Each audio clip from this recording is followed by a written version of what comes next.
सच्चिदानन्दरूपाय विश्वोत्पत्त्यादिहेतवे तापत्रय विनाशाय श्रीकृष्णाय वयं नुमः।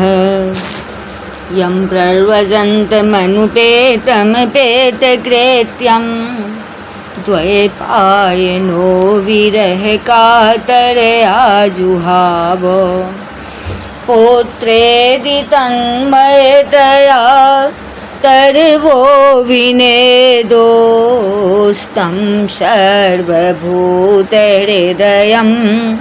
मुनिमानतोऽस्मि।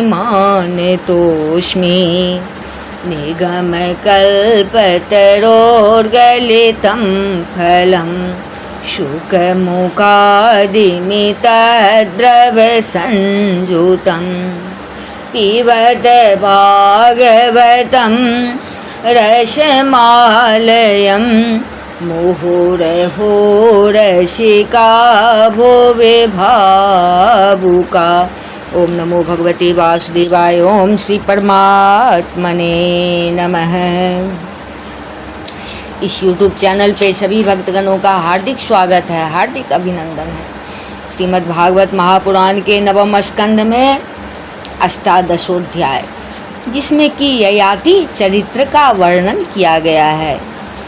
श्री शुकवाच यतिर्ययाति संयाति रायति रेवयति कीकृतिः षड्मे नहुसस्या सन्निन्द्रिया नीव देहिनः। श्री सुखदेव जी कहते हैं, परीक्षित, जैसे शरीरधारियों के 6 इंद्रियां होती है, वैसे ही नहुस के 6 पुत्र थे। उनके नाम थे यति, ययाति, संयाति, आयति, बियति और कृति। राज्यं नैच्छद्यते पित्रा दत्तं तत् परिणामवेत् यत्र प्रविष्टः पुरुषः आत्मानं नावबुध्यते। नहुष अपने बड़े पुत्र यति को राज्य देना चाहते थे, परंतु उसने स्वीकार नहीं किया, क्योंकि वह राज्य पाने का परिणाम जानता था। राज्य एक ऐसी वस्तु है कि जो उसके दाव पेंच और प्रबंध आदि में भीतर प्रवेश कर जाता है, वह अपने आत्म स्वरूप को नहीं समझ सकता। पितरी भ्रंसिते स्थानादिन्द्राण्यादर्शनाद्विजे प्रापिते जगदत्वं वै ययातिर्भवन् नृपः। जब इंद्रपत्नी सती से सहवास करने की चेष्टा करने के कारण नहुष को ब्राह्मणों ने इंद्रपद से गिरा दिया और अजगर बना दिया, तब राजा के पद पर ययाति बैठे। चत सृष्ट्वादिसद्यक्षुः भ्रातृन् भ्राता यवीयसः कृतदारो जुगोरपौर्वीं काव्यस्य वृषपर्वणः। ययाति ने अपने 4 छोटे भाइयों को 4 दिशाओं में नियुक्त कर दिया और स्वयं शुक्राचार्य जी की पुत्री देवयानी और दैत्यराज वृषपर्वा की पुत्री शर्मिष्ठा को पत्नी के रूप में स्वीकार करके पृथ्वी की रक्षा करने लगा। राजोवाच ब्रह्मर्षिर्भगवान् काव्यः छत्रबन्धुश्च नाहुषः राजन्य विप्रयो कस्मात् विवाहः प्रतिलोमकः। राजा परीक्षित ने पूछा, भगवान शुक्राचार्य जी तो ब्राह्मण थे और ययाति क्षत्रिय, फिर ब्राह्मण कन्या और क्षत्रिय वर का प्रतिलोम यानी उल्टा विवाह कैसे हुआ? श्री शुकवाच एकदा दानवेन्द्रस्य शर्मिष्ठा नाम कन्यका सखी सहस्त्र संयुक्ता गुरुपुत्र्या च भामिनी। श्री सुखदेव जी ने कहा, राजन, दानवराज वृषपर्वा की एक बड़ी मानिनी कन्या थी, उसका नाम था शर्मिष्ठा। वह एक दिन अपनी गुरुपुत्री देवयानी और हजारों सखियों के साथ अपनी राजधानी के श्रेष्ठ उद्यान में टहल रही थी। देवयान्या पुरोद्याने पुष्पित ध्रूम संकुले व्यचरत कलगीतालेन पूलिने वला। उस उद्यान में सुंदर सुंदर पुष्पों से लदे हुए अनेकों वृक्ष थे। उसमें एक बड़ा ही सुंदर सरोवर था। सरोवर में कमल खिले हुए थे और उन पर बड़े ही मधुर स्वर से भौरे गुंजार कर रहे थे। उसकी ध्वनि से सरोवर का तट गूंज रहा था। ता जलाशयमासाद्य कन्या कमललोचना तीरे न्यस्य दूकूलानि बीजहुणु सिंचतेर्मिथः।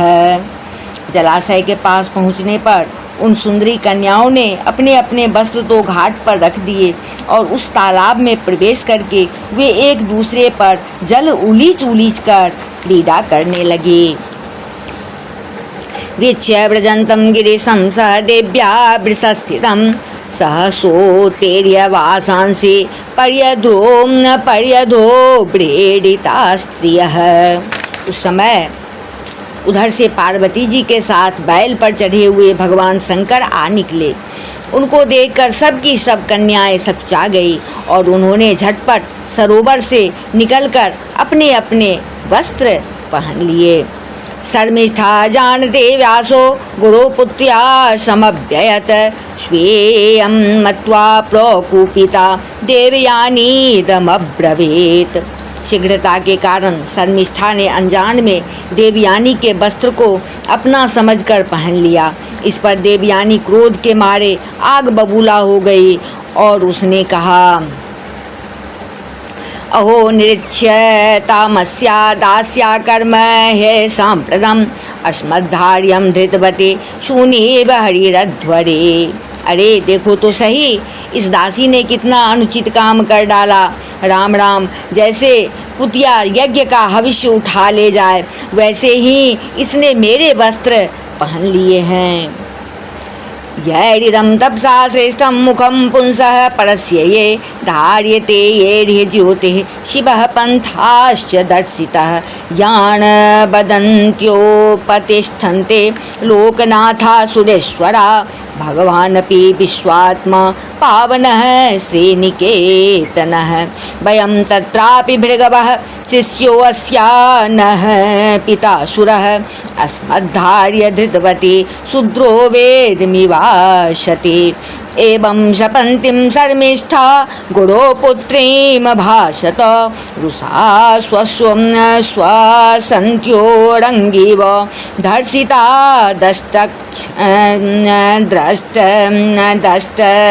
दक्षदा। जिन ब्राह्मणों ने अपने तपोबल से इस संसार की सृष्टि की है, जो परम पुरुष परमात्मा के मुख रूप हैं, जो अपने हृदय में निरंतर ज्योतिर्मय परमात्मा को धारण किए रहते हैं और जिन्होंने संपूर्ण प्राणियों के कल्याण के लिए वैदिक मार्ग का निर्देश किया है, बड़े बड़े लोकपाल तथा देवराज इंद्र ब्रह्मा आदि भी जिनके चरणों की वंदना और सेवा करते हैं, और तो क्या लक्ष्मी जी के एकमात्र आश्रय परम पावन विश्वात्मा भगवान भी जिनकी वंदना और स्तुति करते हैं, उन्हीं ब्राह्मणों में हम सबसे श्रेष्ठ भृगुवंशी हैं। और इसका पिता प्रथम तो असुर है, फिर हमारा शिष्य है। इस पर भी इस दुष्टा ने जैसे शूद्र वेद पढ़ ले उसी तरह हमारे कपड़ों को पहन लिया है। एवं शपन्तीं शर्मिष्ठा गुरुपुत्रीं भासत रुषा स्वसन्त्योरङ्गीव धर्षिता दक्षदा। जब देवयानी इस प्रकार गाली देने लगी तब शर्मिष्ठा क्रोध से तिलमिला उठी। वह चोट खाई हुई नागिन के समान लंबी सांस लेने लगी। उसने अपने दांतों से होठ दबाकर कहा, आत्मवृत्तं विज्ञाय कथसे बहुभिक्षुके किं न प्रतीक्षसे अस्माकं गृहान् बलिभुजो यथा। भिखारिन, तू इतना बहक रही है, तुझे कुछ अपनी बात का भी पता है? जैसे कौवे और कुत्ते हमारे दरवाजे पर रोटी के टुकड़ों के लिए प्रतीक्षा करते हैं, वैसे ही क्या तुम भी हमारे घरों की ओर नहीं ताकती रहती? एवं विदेशु परुषे छित्वाचार्य सुतां सतीं शर्मिष्ठा प्राक्षिपत कूपे बास आदाय मन्युना। शर्मिष्ठा ने इस प्रकार बड़ी कड़ी कड़ी बात कहकर गुरुपुत्री देवयानी का तिरस्कार किया और क्रोधवश उसके वस्त्र छीनकर उसे कुएं में धकेल दिया। तस्यां गतायां स्वगृहं यातिर्मृगयां चरन् प्राप्तो यदृक्षया कूपे जलार्थिं तां ददर्शः। शर्मिष्ठा के चले जाने के बाद संयोग बस शिकार खेलते हुए राजा ययाति उधर आ निकले। उन्हें जल की आवश्यकता थी, इसलिए कुएं में पड़ी हुई देवयानी को उन्होंने देख लिया।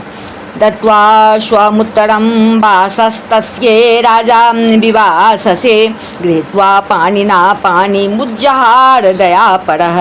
उस समय वह वस्त्रहीन थी, इसलिए उन्होंने अपना दुपट्टा उसे दे दिया और दया करके अपने हाथ से उसका हाथ पकड़कर उसे बाहर निकाल दिया।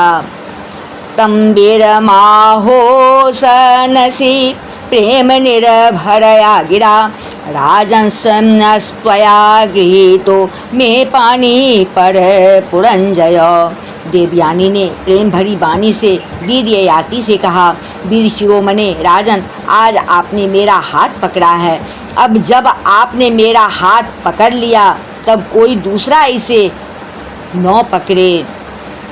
हस्तग्राहो परो मां बोध गृहीतायास्त्वया हि मे एष कृतो वीर संबंधो न पौरुषः यदिदं कूपलग्नाय भवतो दर्शनम मम।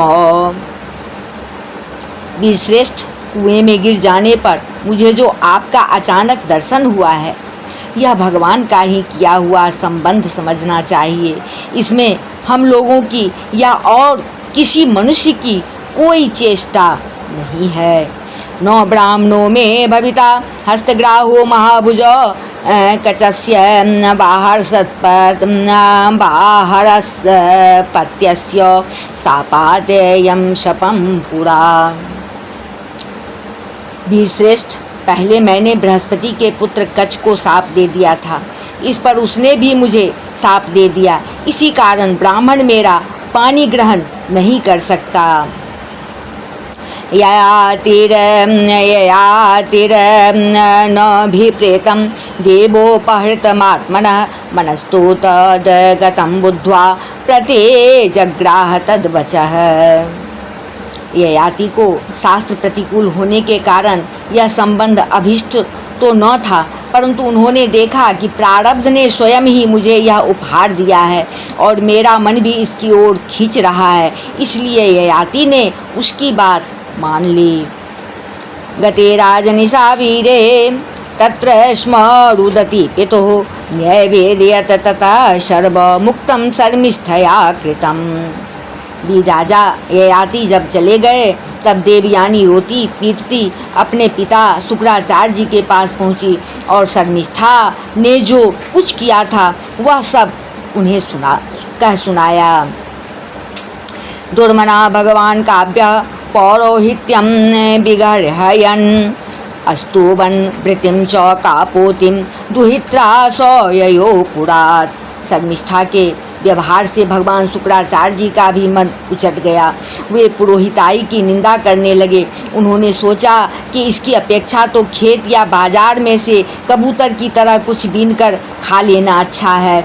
अतः अपनी कन्या देवयानी को साथ लेकर वे नगर से निकल पड़े। दुष्पर्वातमाज्ञाय प्रत्यनीक विवक्षितं गुरुं प्रसादयन् मूर्ध्ना पादयो पतितः पथिः। जब बृहस्पति को यह मालूम हुआ तो उनके मन में यह शंका हुई कि गुरुजी कहीं शत्रुओं की जीत न करा दें अथवा मुझे साप न दे दें। अतएव वे उनको प्रसन्न करने के लिए पीछे पीछे गए और रास्ते में उनके चरणों पर सिर के बल गिर गए। क्षणार्धमन्योर भगवान शिष्यं व्याचष्ट भार्गवः कामो अस्याक्रियतां राजन् नयनां त्यक्तुमिहोत्सहे। भगवान शुक्राचार्य जी का क्रोध तो आधे ही क्षण का था। उन्होंने बृहस्पति से कहा, राजन, मैं अपनी पुत्री देवयानी को नहीं छोड़ सकता, इसलिए इसकी जो इच्छा हो तुम पूरी कर दो, फिर मुझे लौट चलने में कोई आपत्ति नहीं होगी। तथेत्यवस्थिते प्राह देवयानी मनोगतं पित्रा दत्ता यतो यास्ये सानुगा यातु मामनु। जब बृहस्पति ने ठीक है कहकर उनकी आज्ञा स्वीकार कर ली।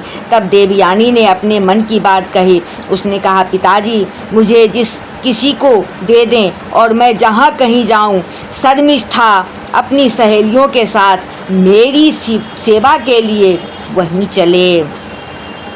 स्वाणां तत्संकटं वीक्ष्य तदर्थस्य च गौरवं देवयानीं पर्यचरत स्त्री सहस्रेण दासवत। शर्मिष्ठा ने अपने परिवार वालों का संकट और उनके कार्य का गौरव देखकर देवयानी की बात स्वीकार कर ली। वह अपनी 1000 सहेलियों के साथ दासी के समान उसकी सेवा करने लगी।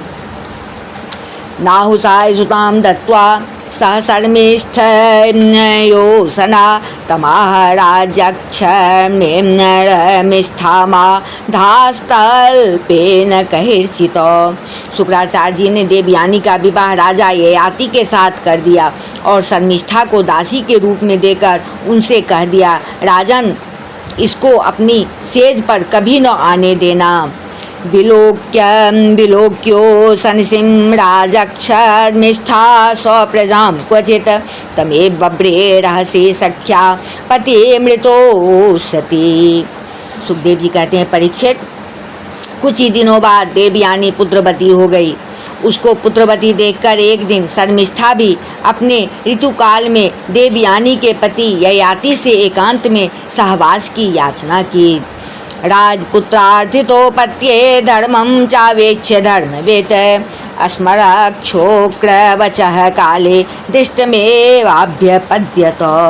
शर्मिष्ठा की पुत्र के लिए प्रार्थना धर्म संगत है, यह देखकर धर्मज्ञ राजा ययाति ने शुक्राचार्य की बात याद रहने पर भी यही निश्चय किया कि समय पर प्रारब्ध के अनुसार जो होना होगा हो जाएगा। यदुं च तुर्वं चैव देवयानी व्यजायत द्रह्युं चानुं च पुरुं च शर्मिष्ठा वार्ष पर्वणि। देवयानी के 2 पुत्र हुए, यदु और तुर्वसु, तथा बृहस्पति की पुत्री धर्मिष्ठा के 3 पुत्र हुए, दुर्यु, अनु और पुरु।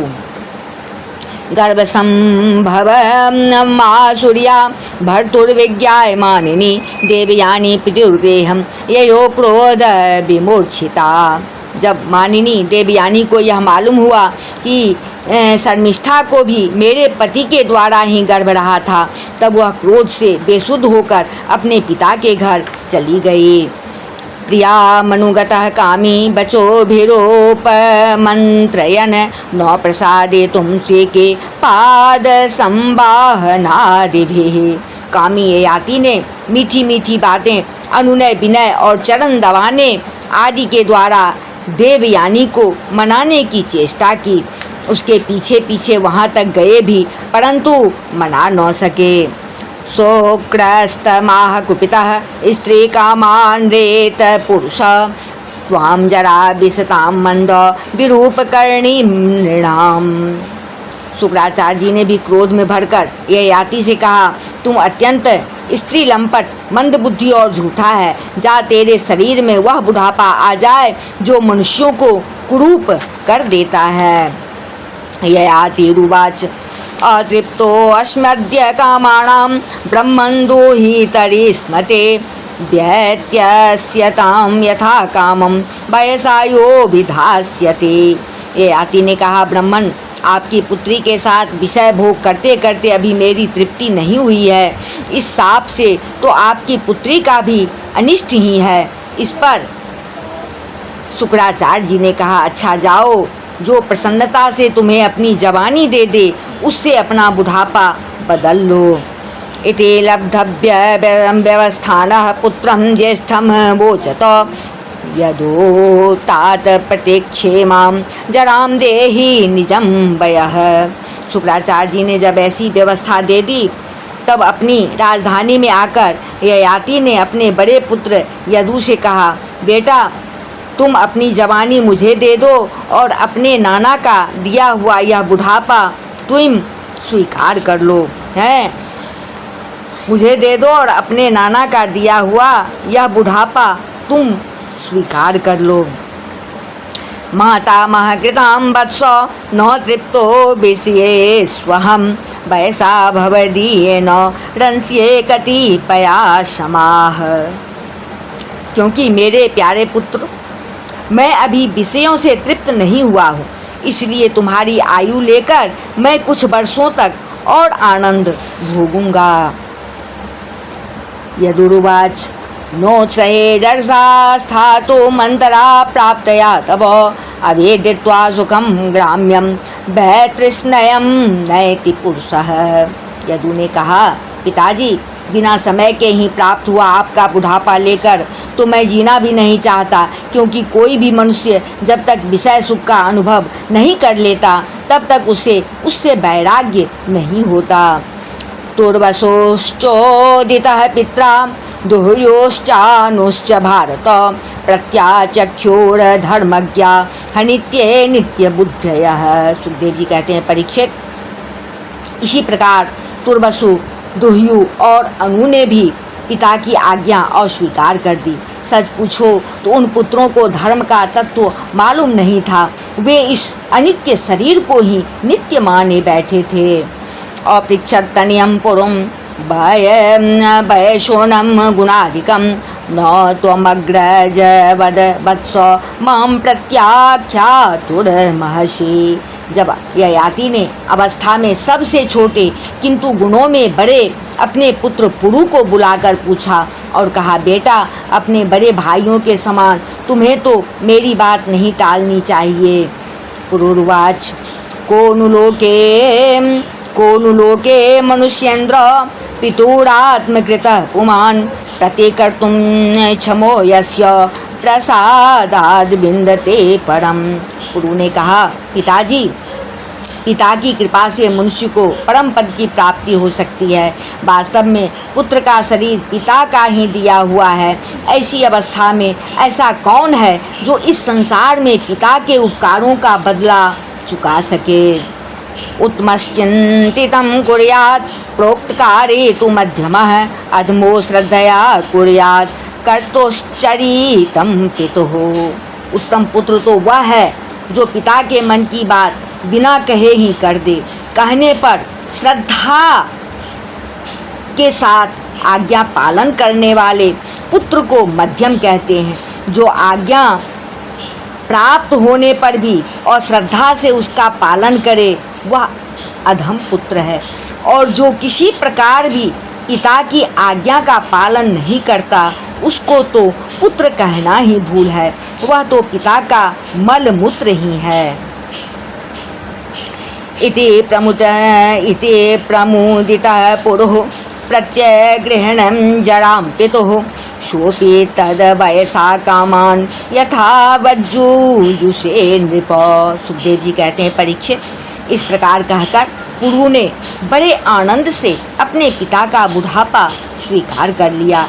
राजा ययाति भी उसकी जवानी लेकर पूर्ववत विषयों का सेवन करने लगे।